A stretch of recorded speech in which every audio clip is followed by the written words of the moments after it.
En este vídeo hablaremos sobre la oxigenoterapia de alto flujo y la compararemos con la oxigenoterapia convencional.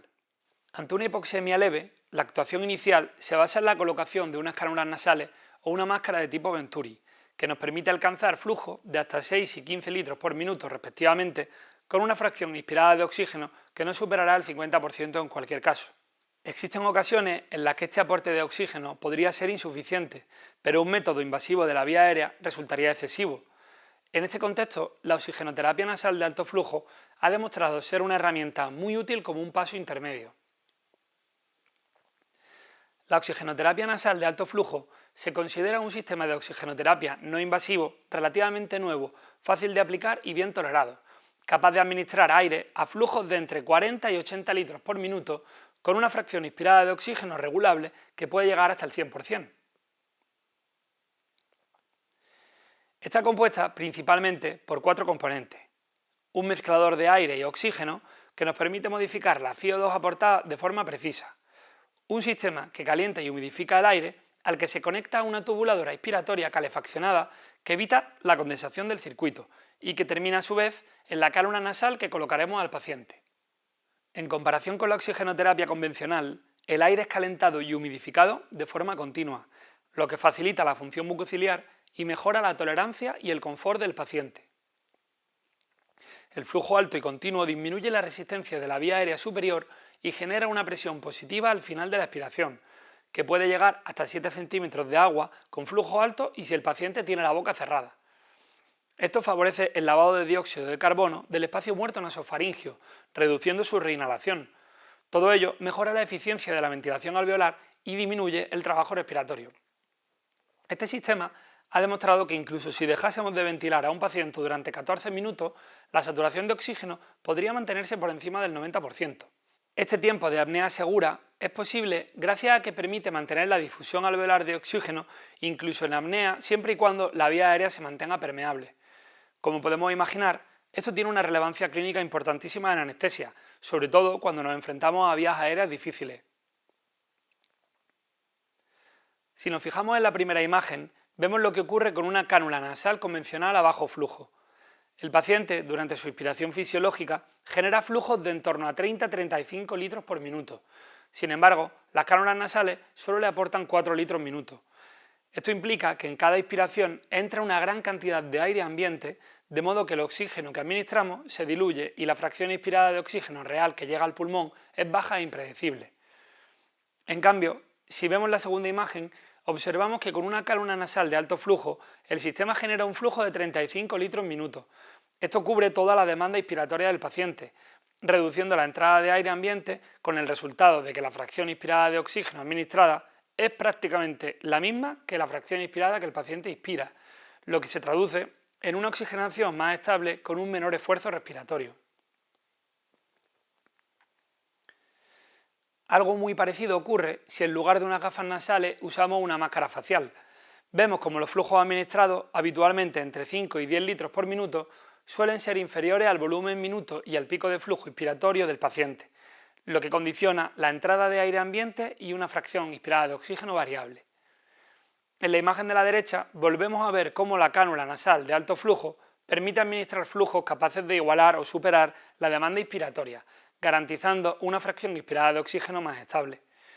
Además, como comentábamos previamente, la presión positiva generada por el alto flujo mejora la mecánica respiratoria y facilita el trabajo respiratorio.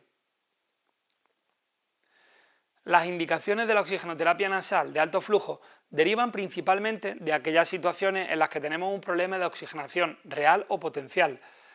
Están indicadas en la preoxigenación de los pacientes antes de la inducción anestésica, ya que mejoran la presión arterial de oxígeno y prolongan el tiempo de apnea segura, y también pueden usarse durante la propia intubación, ya que permiten aportar oxígeno de forma continua mientras se manipula la vía aérea. Esto es especialmente útil en la vía aérea difícil, incluida la intubación con el paciente despierto, pues no ocupa la boca y mantiene la saturación de oxígeno durante el procedimiento. También está indicada en la inducción de secuencia rápida en pacientes de alto riesgo, donde ayuda a reducir la incidencia de saturación. Un campo donde cada vez tiene más protagonismo es en procedimientos que requieren sedación profunda, como son las endoscopias o las broncoscopias. En estos contextos ha demostrado reducir claramente los episodios de hipoxemia. Pueden emplearse en cirugías cortas de la vía aérea, evitando la intubación, gracias a que permitan apneas prolongadas sin comprometer la saturación de oxígeno. Este concepto, que está en boga actualmente, se conoce como Thrive. Además, son un excelente soporte tras la extubación para prevenir la hipoxemia y reducir reintubaciones, sobre todo en pacientes con poca reserva de oxígeno, como obesos, embarazadas o pacientes pediátricos. En la insuficiencia respiratoria hipoxémica suponen un paso intermedio antes de plantear el aislamiento invasivo de la vía aérea. Por todo esto, han demostrado ser de gran utilidad en las unidades de reanimación, especialmente cuando es necesario el transporte intrahospitalario de pacientes críticos. Su uso está totalmente contraindicado en caso de obstrucción completa de la vía aérea, pues el oxígeno no llegaría a su destino. Tampoco debe usarse en fracturas de la base del cráneo o fracturas nasales, por problemas lógicos de colocación, y por supuesto, si el paciente no la acepta. Tampoco se recomienda en pacientes con alto riesgo de broncoaspiración o en hipercapnias graves que cursan con acidemia, puesto que esta terapia, si bien disminuye la reinhalación del dióxido de carbono, no aumenta su eliminación. Además, existen situaciones particulares donde su uso podría suponer un problema de seguridad. Por ejemplo, cirugías de otorrinolaringología que precisan láser o electrobisturí, donde el uso de oxígeno a alto flujo y a alta concentración podría provocar un incendio e incluso fuego en la vía aérea. Como complicaciones que pueden derivar de su uso, pueden aparecer lesiones locales en las zonas de apoyo o epistaxis, especialmente si la interfaz no está bien ajustada. Mal controlada, puede dar lugar a una hipercapnia progresiva, especialmente durante apneas prolongadas, ya que la terapia oxigena pero no ventila, por lo que el CO2 se va a ir acumulando con el tiempo. La aparición de secreciones es de las más frecuentes, pudiendo obstruir la cánula, reduciendo la eficacia del tratamiento. También podría producirse distensión gástrica debido al flujo elevado, existiendo incluso algunos casos descritos de neumotórax en neonatos, y el ya comentado riesgo de incendio. No debemos olvidar que en muchas ocasiones se usa como terapia puente entre la oxigenoterapia convencional y la ventilación invasiva, por lo que en caso de resultar insuficiente o ante la no mejoría del paciente, habría que escalar y plantear medidas invasivas como intubar al paciente. En resumen, la cánula nasal de alto flujo es una herramienta eficaz y bien tolerada para el manejo de la insuficiencia respiratoria hipoxémica.